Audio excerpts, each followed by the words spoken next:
దేశ రాజధాని ఢిల్లీ సమీపంలో భారీ అగ్ని ప్రమాదం జరిగింది. సిరాజ్పూర్లో ప్లాస్టిక్ గోడౌన్లో నిప్పు రాజుకుని దట్టమైన పొగలు వ్యాపించాయి. రబ్బరు కారణంగా గోదాంలో మంటలు భారీ ఎత్తున చెలరేగాయి. స్థానికులు ఇచ్చిన సమాచారంతో ఫైర్ సిబ్బంది హుటాహుటిన స్పాట్కు చేరుకుని మంటల్ని కంట్రోల్ చేస్తున్నారు. 26 ఫైర్ ఇంజన్లతో మంటల్ని ఆర్పారు. ఈ అగ్ని ప్రమాదంలో 4 గాయపడ్డారు.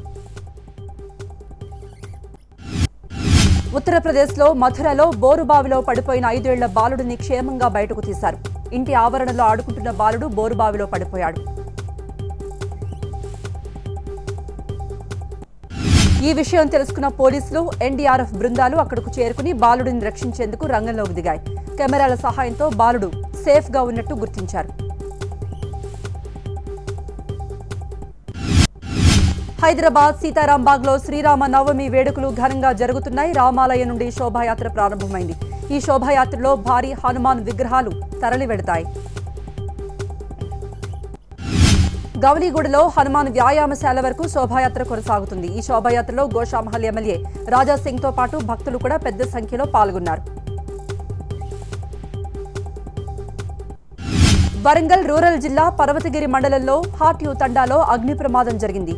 తండాలో బాదావత్ భద్రా ఇంట్లో షార్ట్ సర్క్యూట్ కారణంగా గ్యాస్ సిలిండర్ పేలింది. సిలిండర్ పేలడంతో బాదావత్ భద్రు ఇంటితో పాటు పక్కతో 3 ఇళ్లు పూర్తిగా కాలిబూడిదయ్యాయి.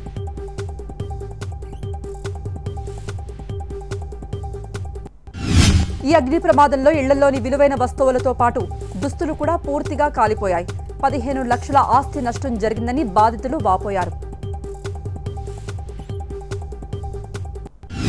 హైదరాబాద్ పంజాగుట్లో అంబేద్కర్ విగ్రహం తొలగించడాన్ని నిరసిస్తూ రాజకీయ పార్టీలు రాస్తారోకో చేశాయి. విగ్రహం తొలగించిన వారిపై కఠిన చర్యలు తీసుకోవాలని డిమాండ్ చేశాయి. మేడ్చల్ జిల్లా కుత్బులాపూర్లో కృషి స్కూల్ పక్కన మోరిలో సూట్ కేసులో డెడ్ బాడీ కలకలం సృష్టించింది. స్థానికులు ఇచ్చిన సమాచారం మేరకు పోలీసులు స్పాట్కు చేరుకుని సూట్ కేసును బయటకు తీశారు. సూట్ కేసులో ఒక మహిళ మృతదేహాన్ని గుర్తించారు.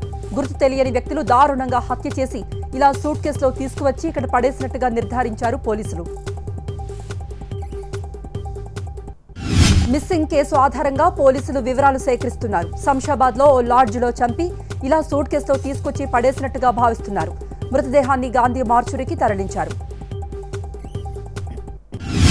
చిత్తూరు జిల్లా పీలేరులో అర్ధరాత్రి దారుణ హత్య జరిగింది. గుర్రంకొండ మండలం కొత్తపల్లికి చెందిన రవి అనే వ్యక్తిని గణపతి ఇనుప రాడ్డుతో కొట్టి చంపాడు.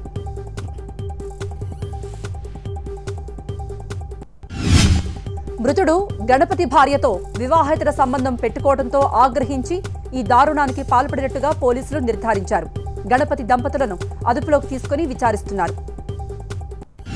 హైదరాబాద్ నెక్లెస్ రోడ్లో అంబేద్కర్ జయంతిని పురస్కరించుకుని రన్ నిర్వహించారు.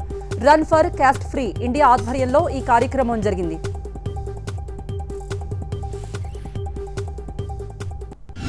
ఈ సందర్భంగా నిర్వాహకులు రాజ్యాంగ నిర్మాత అంబేద్కర్ సేవల్ని గుర్తు చేసుకున్నారు. కులరహిత సమాజం కోసం పాటుపడేందుకు అందరూ నడుం బిగించాలని పిలుపునిచ్చారు. శ్రీరామ నవమి సందర్భంగా గ్రేటర్ హైదరాబాద్లో మద్యం దుకాణాలు మూసివేయాలని పోలీసులు ఆదేశాలు జారీ చేశారు. 3 కమిషనరేట్ల పరిధిలో అన్ని బార్లు, వైన్, కల్లు దుకాణాలు మూతపడ్డాయి. ఈ రోజు ఉదయం 6 గంటల నుండి సోమవారం ఉదయం 6 గంటల వరకు బంద్ చేయాలని సూచించారు. జంట నగరాల్లో భారీ ఎత్తున జరగబోతున్న ఊరేగింపుల నేపథ్యంలో ప్రభుత్వం ఈ నిర్ణయం తీసుకుంది. కడప జిల్లాలోని ఒంటిమిట్ట శ్రీ కోదండరాముని బ్రహ్మోత్సవాలు ఘనంగా జరుగుతున్నాయి. వేడుకల్లో భాగంగా ఇవాళ శ్రీరాముడు వేణుగాన అలంకరణతో దర్శనమిస్తున్నారు.